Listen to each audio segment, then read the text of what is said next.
at this dude. I'm like, I know you got money. What is the point of all this? You know what I'm saying? Why come to me with all these ideas? And he's like, I need more. I need more. I need more. And I'm like, what is the number? And he's like, 2 million. And then I'm like, okay, 2 million is going to get you what?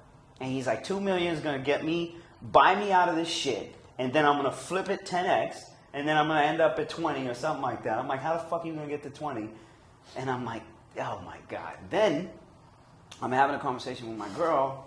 She's kind of talking to me about her mom, who is at an older stage in life, of course, and is having money issues, and you know, was hitting her up for some money and everything.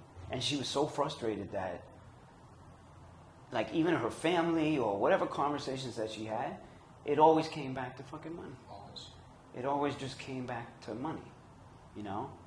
And it's, you know, it's a slew of conversations like this that you have, and it'll make you question, like, all right, if I got another mill, if I got another this or that, all right, yeah, I'm gonna get this, but what are we doing here?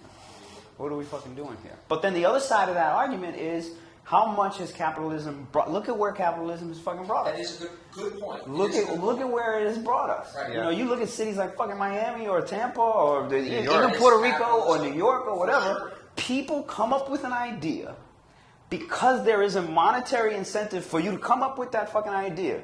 You put that shit out in the world and you grow it, and now there's wealth behind it. There's all kinds of things that happen as a result. Yeah. So that's a whole possibility. Right.